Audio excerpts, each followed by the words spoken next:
All right. This is your host with the most of the time here in sunny side Dubai. And this is MC here in the building. And we're here at the World Blockchain Summit. And you know what? It's such an honor. It's such a privilege to see my old friend right here. I mean, he's been in Dubai for the longest time. I mean, he's one of the first people I met in the blockchain space. I mean, any area when you're talking about DeFi, talk about funding. I mean, anything. I mean, this gentleman right here has a wealth of knowledge, and he's the one and only Gustavo. So thank you very much. It's a real pleasure. Real pleasure. So, Gustavo, it's been a long time. So, what have you been up to? Well, Carter Capital, the asset management company we have, it's a crypto asset management company, of which I'm the founder and the chairman. It's been growing a lot. We have a lot more clients right now. We're managing their wallets. Remotely, as you know, we're non-custodial. And wait, non-custodial? Yeah, we're non-custodial. People keep their I love it. People keep their wallets. We don't want to have 1 cent from anybody in our accounts. We just manage via APIs, and we've been consistently now delivering about 100% a year returns for our clients on low level strategies. Beautiful. We only use, we don't go for the 5,000, 10,000, whatever. I don't care about that. My only interest is to deliver 100 per year. Last year we delivered a bit more, 120. But that's our bread and butter, if you will. I love the consistency. That's what we need, consistency. I mean, I love it. Thank you very much. Besides that, because you were asking before, we also do tokenization of real-world assets.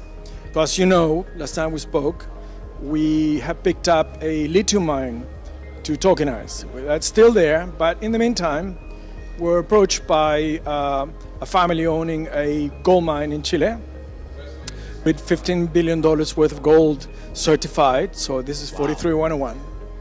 The gold is there, right? All right. We have the Canadian reports. And we are going to issue a stable coin against those $15 billion in the next few weeks. That is happening right now. We have teamed up with the right people. And it's imminent. Now we need to just get our act together and put it in the market. But the mine is there, the technology is there, we already have the coin and everything. And the other thing we're doing in real world assets, we are tokenizing Amazonian land, Amazonian trees via NFTs. And the canopy of these trees is going to be used as carbon credits. And mostly our target will be airlines.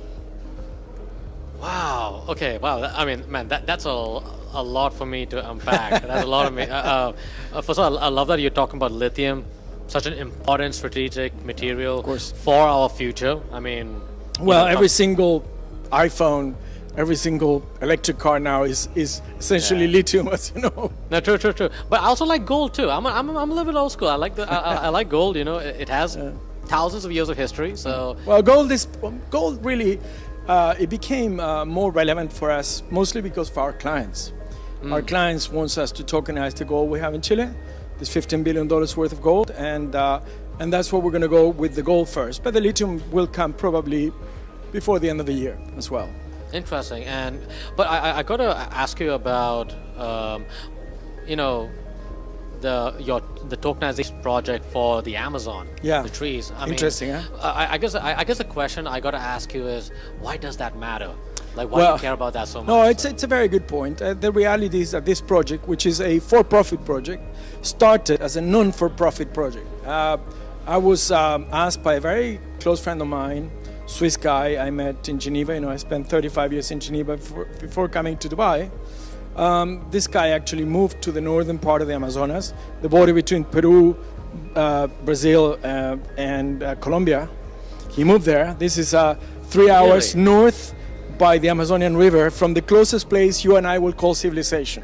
So he settled there. That's one of the most densely... Yeah. Oh my goodness, yeah. So he settled there because he wants to protect the environment for the cannibals and the local tribes. So he invited me to spend 1 week with him over there in July. And he asked me, how can we really monetize this project? And so the idea came to buy the land, tokenize it as NFTs, same thing as the trees. And then, because this project needs to have at least 3 different income revenue streams, we added the carbon credits. But it started really as a non-for-profit that became for-profit because obviously we can trade the NFTs and the carbon credits. No, what really struck my interest is, that particular area, Amazon, densely populated. You have also different cultures, different tribes of people. The tribes. And not much human interaction. I guess zero, almost zero. I mean, so some of the tribes that I saw when I was there last time, they've hardly seen us. I mean, beings from our end of the planet, right? No, sure, right. So these guys live still in their, original ways of doing it, and the whole idea about the project is to preserve that. So for the people that will take these NFTs for the land and the trees, their main interest will be actually that they're protecting the habitat of these people. Right? Okay. That's really cool. I'm just seeing like there's multiple layers. You got resources, you got like history, culture. I mean, like, wow. I mean, culture is very important for them. I mean, when I was there, I was able to understand that. I probably knew this before, but I saw it firsthand. They have their own culture, these people. They have had, hundreds of years of culture of their own things, and it's important we preserve that. Very, very important that we don't have companies just chopping off the trees and destroying their environment. And so that's the whole idea. That's where it started. It just became for profit because obviously the NFTs and the carbon credits all can be traded, but it's actually good for that because it allows for them to pay for the project actually. No, sure. No, I think for us here at Web3 TV, I think we just love the fact that you're using blockchain-based solutions to provide protect and also create value. Absolutely. I mean, if you look at blockchain solutions, and we have many, as you know, because blockchain can be used for many things. We can actually adapt blockchain solutions to protect the environment. That's my personal quest, if you will. Because besides being an engineer and a guy in finance, as you know, I was a CEO of a bank in Switzerland. In reality, many years ago, I studied oceanography. I did a master's in oceanography. So I am, quote unquote, a scientist, although I don't practice it now. But I do understand the problems that they have with the environment. As you know, I was also the director of the first COP 30 years ago, which was called the Rio Summit, or the World Commission on Environment and Development. So I've been involved in the field of sustainability for many years, mostly from an impact investment standpoint. So now I'm using the new technologies, the blockchain technologies, to protect the environment. Wow, that is totally awesome. I'm just so happy and so proud of you. You get to, do the things that you love, connect multiple subjects all together and create an amazing project for people to be part of. So that must be a really proud moment for you. Yeah, right? I'm very, very, very happy about the fact that I can use these different knowledge fields, put them together and do something for the environment. It's I would say it's satisfactory to me that we can do this now. But we can do this because we have blockchain technologies that can help us to do that. So I'm trying to convince people that blockchain technologies is the way to go when it comes to protecting the environment. Interesting. So I know we are sort of like kind of running out of time, but you know what? I could imagine you at a university auditorium. You got these talented, like hungry students. They want to make an impact, right? Yeah, that's the idea. They're quite idealistic. But I remember I was idealistic. So. I'm much older than you, so I'm at a point in my life where I'm thinking legacy. What am I going to leave behind? Huh? Sure. So I have a 17-year-old daughter, and I'll when God takes me away from this world, I like to say to myself, well, I tried to do something for real. No, true. Oh no, that's beautiful. So I got to ask you, we got a lot of young people who are, looking into AI and, some other tech.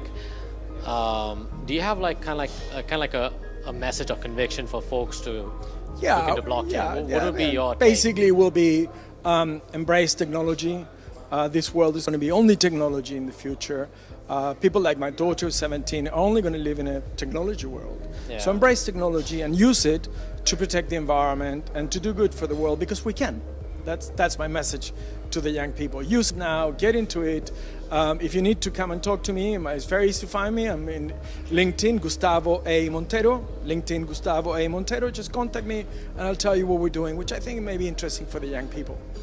Awesome. Hey, first of all, Gustavo, Yeah. thank you so much for your service to the space. Thank you very much. And definitely, you know what, I think, have you ever thought of like, you know, being a coach or like, you know, providing mentorship? I Yeah, I guess? am mentoring right now. So if anybody needs mentoring, again, Gustavo That's A. important. Montero, just contact me. I'm doing mentoring. My company's doing mentoring. We're trying to help young entrepreneurs, young people try to do the right projects.